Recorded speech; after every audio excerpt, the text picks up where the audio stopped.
Our next speaker is author Gary Pomerantz. He's a frequent public speaker, and he's served the past 3 years as a visiting lecturer at Stanford University in the Department of Communications. A nonfiction author, journalist, lecturer. His fourth and newest book is called The Devil's Tickets, published by Crown in 2009. It's a narrative from the Roaring '20s, all about a sensational bridge table killing and a murder trial in Kansas City and the contract bridge craze that swept America. Please welcome Gary Pomerantz. Thanks, Michael. Thank you, Michael. I flew here today in a hot air balloon. No, I really didn't. I come to this moment remembering my father. I'm remembering my father because he's the one who first encouraged me to become a writer. And I mean, there's been many days ever since that I've wanted to thank him for that, and many days ever since that I've wanted to curse him for that. I'm remembering my father today also because he died 8 years ago from cancer of the kidney. Now, my dad had one kidney removed as a young man, and I grew up knowing that you can live a perfectly normal life with just one kidney, as my father did, but it was a bit like having one headlight on your car. If something goes wrong with that headlight, you're in trouble. And that's what happened with Dad. When the cancer set in, I and my two older brothers took blood tests to see if any of us matched with our father so that we could donate a kidney. I matched, and my two brothers did not. But my father wouldn't hear of it. He ended the discussion quickly. He told me he wouldn't take my kidney. He said, "I'm not going to put you in the same situation that I've been in for all these years." And so the cancer spread, and he had a surgery to remove his one remaining kidney. And I was holding him at the moment he died, telling him how much I loved him. And honestly, it was the most helpless and painful moment of my life. And so when Tyler Hoffinger asked me about participating in this event today, I was more than honored. I was privileged, because this cause, the National Kidney Foundation, resonates with me in a profoundly personal way. Like Nancy, I am thrilled to be here on such an august, with such an august group of writers at this dais, and was particularly pleased last night to have had the chance to talk with Tracy and E.L. Doctorow, whose work I have long admired. In fact, I would suggest that their work, and humbly I hope my work as well, proves that there are deeper human truths to be found both in fiction and in nonfiction. Now, my mother, Linda Pomerantz, is here today from Los Angeles. And do you know, thank you, Nancy. Go Mom. Do you know she played bridge with my father for decades, and not once did they exchange gunfire? How's that for a segue to the book? The Devil's Tickets is my fourth book. My first book was entitled Where Peachtree Meets Sweet Auburn. It was a story of race and family and of Atlanta's historic rise from the ashes. My second book was titled 9 Minutes and 20 Seconds. It's a story about a plane that fell through the air, ultimately crashed. 29 people aboard, 19 survived, and 10 perished. And it's a book that affirms the extraordinary nature of ordinary people. Well, likely you've never heard of this book, 9 Minutes and 20 Seconds, and for good reason. It came out the week of 9/11. All books in the fall of 2001 failed to get traction, but I like to say about my book that it is the only book in history that has the same title as shelf life. My third book was about a legendary moment in sports history, the night that the basketball star Wilt Chamberlain scored 100 points in a single game against the New York Knicks in Hershey, Pennsylvania. So think about it. I've written about Atlanta and its racial conscience, a book about a falling airplane, a book about a basketball game, and so now, logically, I've written about the Roaring '20s and bridge. What ties all of this together is history.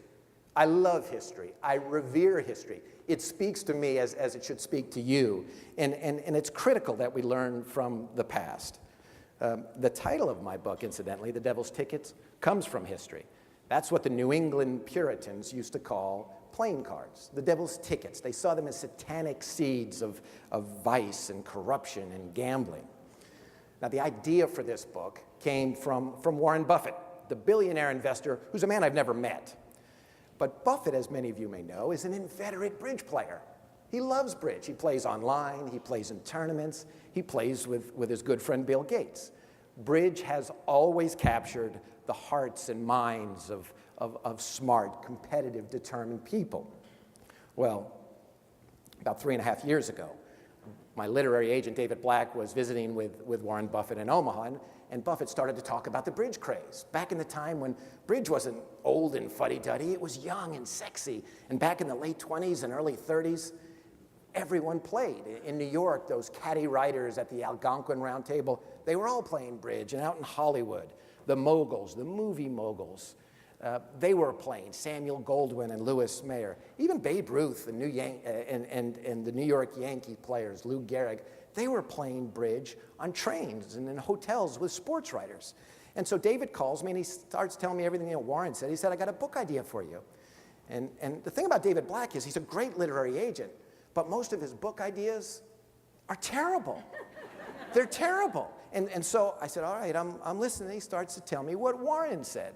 And so I hear him say that Warren even said there was a bridge table murder and trial. I'm thinking, well, all right, I like trials. And I looked into it.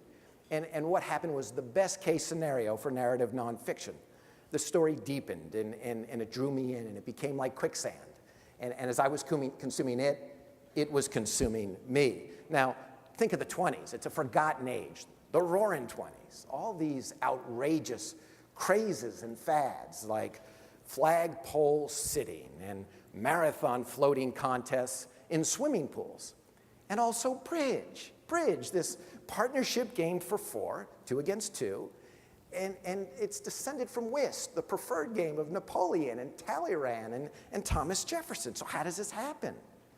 And the answer I found in my research was it required 2 things. It required a galvanizing force, and it required a flashpoint moment, which was this killing over a bridge table in Kansas City.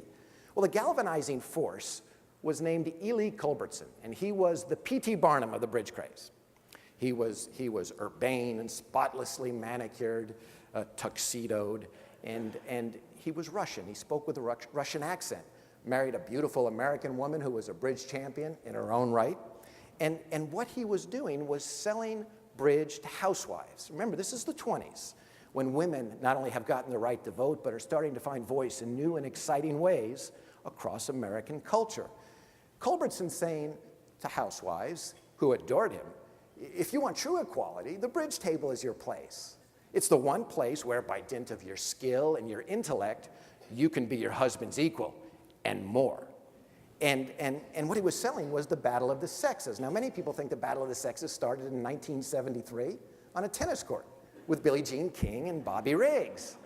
It was alive and well a half-century before that at the bridge table, and oftentimes it was this battle of the sexes was pitting husband against wife, ostensibly playing as partners. And of course, what Culbertson knew was that most husbands didn't want to follow their wives' leads at bridge or anywhere else. Some might say it's still that way. And so, of course, you know, we've come so far with the women's movement. I mean, I'm following to this microphone the Speaker of the House, Nancy Pelosi. But make no mistake, in the Roaring 20s, male chauvinism was thick. It was almost an atmospheric pressure. There were times in my research, I was ashamed to be a guy. I was embarrassed for my gender. There's a moment when a defense attorney says, and she obeyed her husband, as a wife should. Another moment when the automobile titan Henry Ford, 1923, said that wives needed to be more understanding, more tolerant of their husband's sexual infidelities. Ford said, they need to treat it like the measles. Dear, dear Henry. So the flashpoint moment, the great moment, happens September 29th, 1929, 80 years ago from today. 3 weeks before the market crash. 2 couples, the Bennetts and the Hoffmans, young, in their 30s, socially, financially on the rise, they sit down for a social game of bridge. And as the midnight hour comes, the cards turn against the Bennetts turn against each other. And on what becomes, unbelievably, the final bridge hand of Jack Bennett's life, he fails a 4 spades contract. And his wife lays into him. She said, "You're a bum bridge player, Jack."